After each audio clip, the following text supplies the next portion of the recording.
Welcome to Multiplication Matters with speaker and author Dr. J.D. Payne. Dr. Payne is the pastor for church multiplication at the Church of Brook Hills in Birmingham, Alabama, and has written several books on the subjects of missions and evangelism. Here's J.D. Hey, thank you for joining Multiplication Matters. In this episode, I want to talk about some information that we, as a church multiplication team, put together just recently. It's not new data that's out there, but it's the way that we search through some of the data that's out there and put it together and compiled the list that I think makes this an episode worth discussing. And it's on the topic of unengaged, unreached peoples that are living within the United States.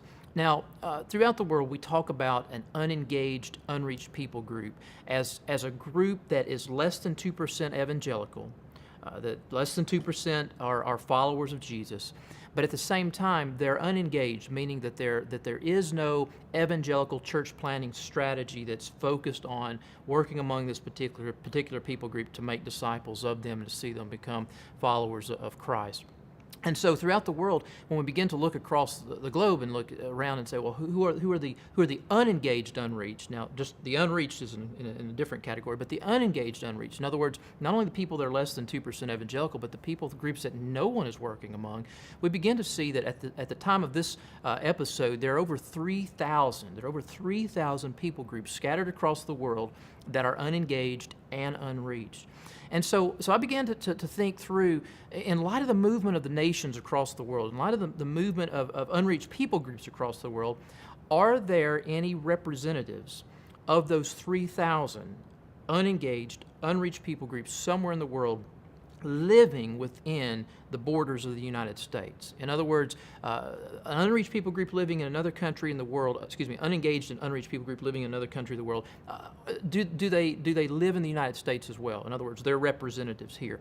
And the reason that I bring that up, because we've got to understand that I strongly believe that with the movement of the nations across the globe, the Lord is opening up opportunities for us to see the gospel travel across social networks. And so it may very well be that a part of the strategy of reaching unengaged, unreached people groups in other parts of the world, part of that strategy may be reaching those unreached people groups here that are representatives of those groups there and allowing the gospel to work in their lives and to see the gospel travel from them back into those communities across the globe wherever those unengaged, unreached people groups are found.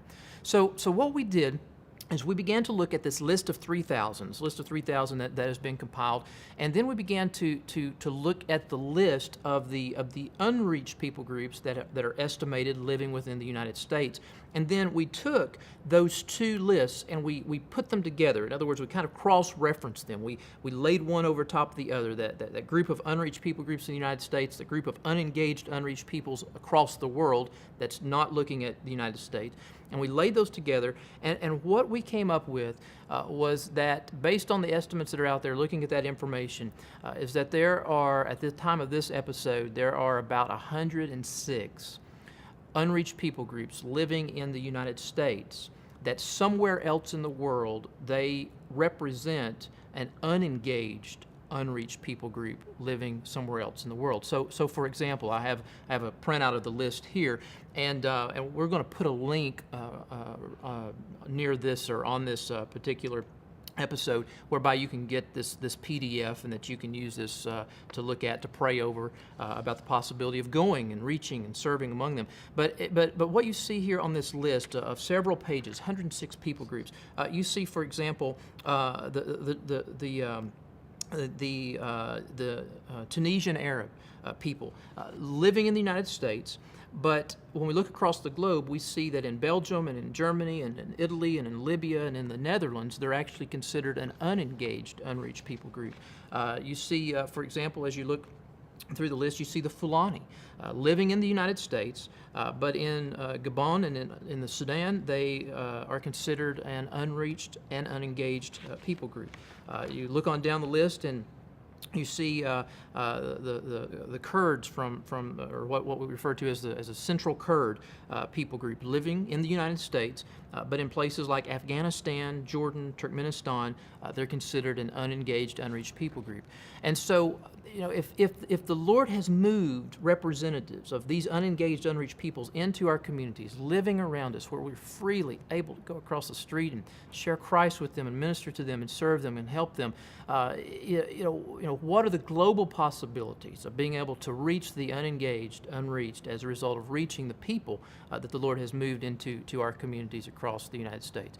I hope you check out this PDF, go to the link, download it, use it as a guide for a time of prayer and seeking the Lord's face, and how you would respond to these groups, as the Lord has obviously moved 106 representatives into the United States that reflect an unengaged, unreached people group somewhere else in the world.